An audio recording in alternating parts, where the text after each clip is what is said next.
Hey fam, welcome back to another video. Look, we have a lot of decisions that we've made in our lives. Now, when we look back in time, quite often we only see the bad decisions that we made and the outcomes of those, right? So today I'm gonna bring a little bit of light into your past, and we're gonna talk about 5 best decisions I made in the last 24 months.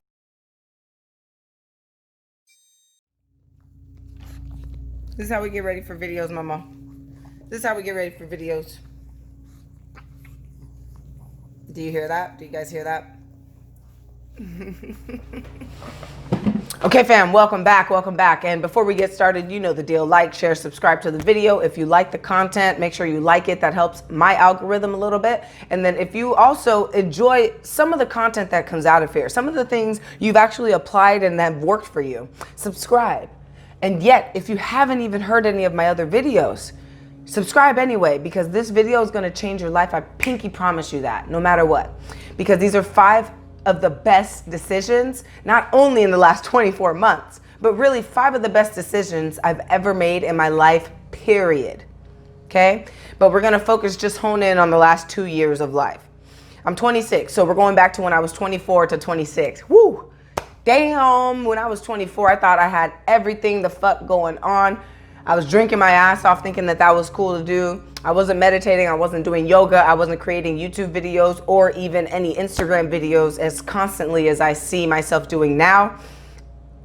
I was very stringent. I was a stiff person in terms of my beliefs and the things that I thought that I knew.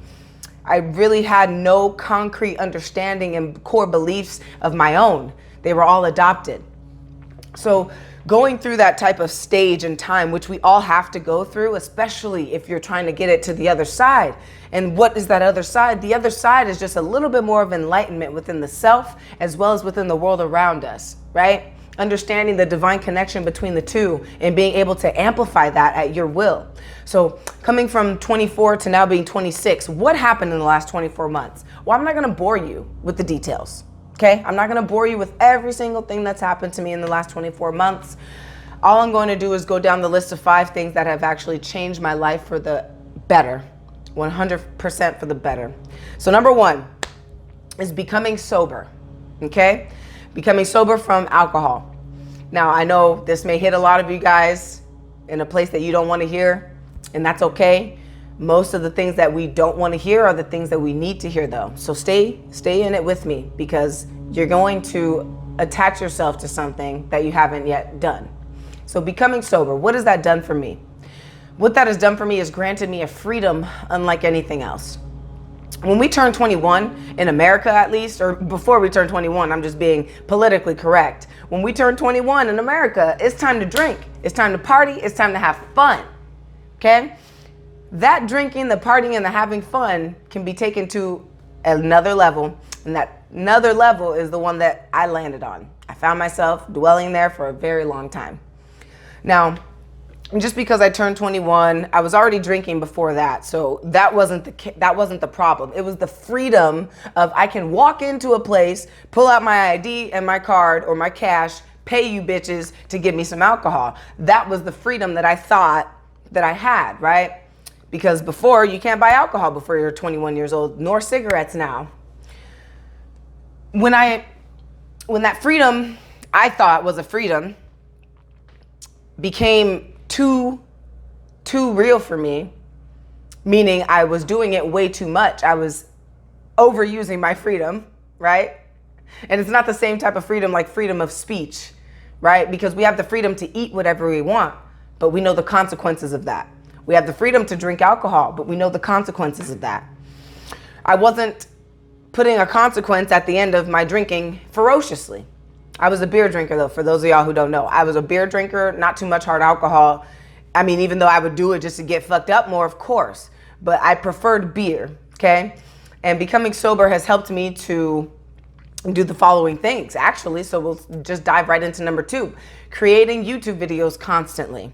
That's the second best decision that I've made in the last 24 months. Why is that? You think I'm getting paid from YouTube, don't you? I don't get a cent off of any of these videos that I create.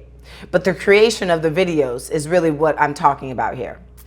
When I delve into what I feel is kind of like my craft and a piece of my calling, which is speaking here on video to myself basically, and to people who are going to listen to it at a later date, you know, creating YouTube videos and the content that I put out, I realized that it is not orthodox content.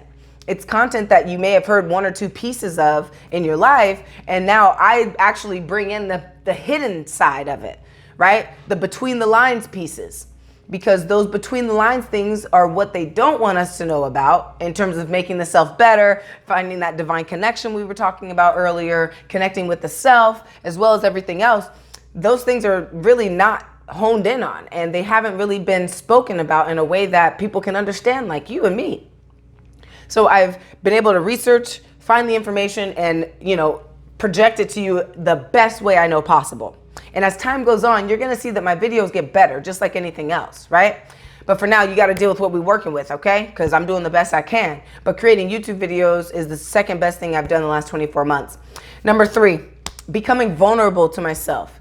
Like I told you before, I was a very stiff person when it came to beliefs and values, and those beliefs and values, little did I know, I never even had created myself. I had allowed other things to impose them upon me and allowed myself to accept them and live by those set of values. So when I became vulnerable to myself, I was like, wow, I can be an asshole. I can be a bitch. I can be very authentic, and I can also be extremely kind. I can be very creative, and I started to really see different aspects of me that I didn't necessarily see because of the set of values that I was upholding before.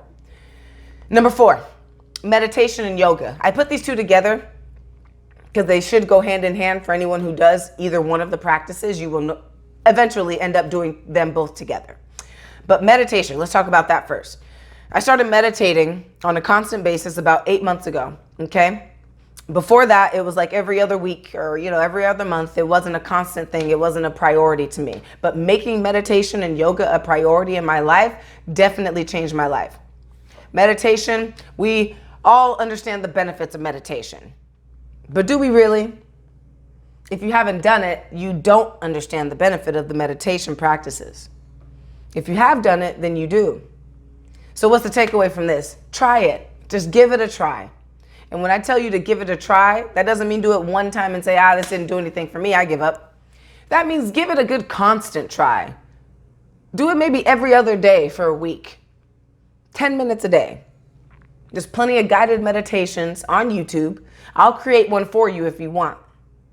But try it at least once every other day throughout the week so that you can understand what the practice has in store for you. Because it's almost like when you first start doing it, you have the key in your hand. You haven't quite slipped it into the keyhole yet, but you have the key in your hand. You start playing around with it. You get to understand it. Say, wow, that's a beautiful gold. Okay, I see a couple of knots right here. Excellent. Wow, and you just become this observer of the key. Now, once you get into the constant realm of practicing meditation on a daily basis, you end up taking that key and you just stick it in the keyhole. This is about a month or two after you're really practicing on a constant basis. You stick it in the keyhole. You still haven't turned it yet, but you can feel those grooves. And it's just so smooth. And you're like, ooh, that's a nice touch. Okay, I like that. You stick the key in, and again, you're just observing. So now what you're focused on, the key inside the hole and the doorknob, right? So you say, oh my God, the key that I've been holding and observing actually fits into this hole. And now there's a doorknob that I have the ability to turn if I will. That's really where a lot of the power comes in. You start to step back and away from the body. You start to realize that you're not your body. You've heard this before, haven't you? That you're not your body? Well, what if you actually held that belief up to the highest? What if you really, really said in your mind, if someone throws a rock at you, you say, damn, that rock hit my body, instead of that rock hit me. You see the difference there? Big difference, okay? Because you are not this body or this flesh. You're not even this brain. You're the consciousness within it, okay? Now, yoga, that's another piece to this. Yoga, stretching. Since you were a child, you've had things imposed on you, right? You've had traumas, you've had good times, bad times, all this stuff. Okay, good conversations, bad conversations, right? I made a video not too long ago that was talking about how the anger or the frustration that one may feel in a certain time, why doesn't it feel any different than when you felt it 2 weeks ago or a month ago or a year ago? Why does it always feel like the same anger? It's because it's stemming from the same source. Now, what we don't really hear out there, we've learned it maybe once or twice in biology back in, 7th, 8th grade. What we don't hear is that your body and your muscles are like little SD cards. They're little memory banks. And if you don't wipe out that memory every once in a while or every fucking day, which is what I do, then you're going to be stuck with those SD card memories implanted into the physical body. The physical body will then translate that information into the mind. So now the mind connected to the body, right, as best as it can be without yoga, which is a very, staticky connection. You're not very connected. But that connection from your body to your mind and your mind to your body is nothing but seamless. You cannot separate it, right? So when you are not practicing yoga and when you're not stretching out the tendons and the muscles and the tissues, the connective tissues in your bones, that connect around your bones, your veins, your arteries, all these things get stretched out when you do yoga. So that causes toxins in those SD cards in your body to be released and deleted. So what if not only are you meditating and you're playing with keys and you're playing with doorknobs, and then maybe you turn the doorknob and you feel how beautiful that is and you just want to hold on to it another second, and then you finally push open the door, and at the same time you're able to erase any of the negative traumatic information from your physical body. So that way when you are in the meditation, your physical body is not sending messages of trauma, defeat, fear up into the mind and the consciousness while meditating. So that's why that's number 4, because it's the deepest, one of the deepest for sure. Now, number 5, I've made a video on this as well. One of the best decisions that I made in the last 24 months is not being on social media in the morning. I've told you guys this 100 times. I don't know how many times I'm going to have to say it until it slaps you on the face and you really get it. Stop spending the first hour of your day on social media. When you wake up in the morning, flip that fucking phone over. Say thank you to the universe for waking you the fuck up. Get up, get some water. I'm pointing at my fridge. Your fridge might be over there or right here or back there. But get some water. Get your ass in the shower. Take a cold shower. Okay? That's another tip for you. Take a cold shower. Come out, do yoga, meditation, lotion your body, get dressed. Listen to some sick ass videos like maybe this one or some other people that you're inspired by. Get some positive words going in you.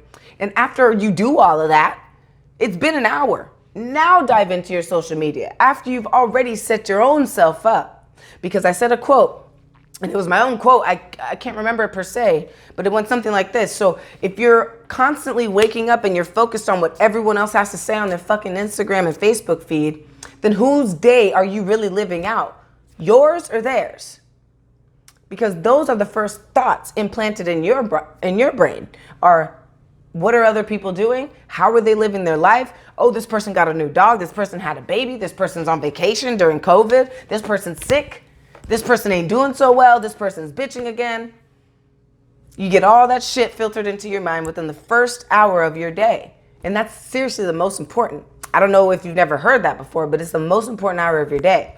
So to wrap everything up, let's go back through them again, just to recap. The best decisions that I've made in the last 24 months that have taken my life to the next level: becoming sober, creating YouTube videos, becoming vulnerable to myself, meditation and yoga, and finally, no social media in the morning. Now, what I actually am going to do, I'll create a small playlist and I'm going to dive into each one of these 5 things separately so I can really go over it and give you the steps that I took in order to change my mentality around these things. Because I had the same mentality as you. If you don't do yoga and meditate, if you're not vulnerable with yourself, you don't have to create YouTube videos, but I suggest you do. becoming sober. If you're not sober, if you find yourself drinking at 12 noon like I fucking was and like my wife was, you know, there's a mindset that comes with that. And to get out of that mindset, it takes some work. But the work you're not alone on. I'm here to help. So always reach out to me if you need help in any of these areas. And no social media in the morning. I'll give you the exact steps that I took to eliminate that from my consciousness.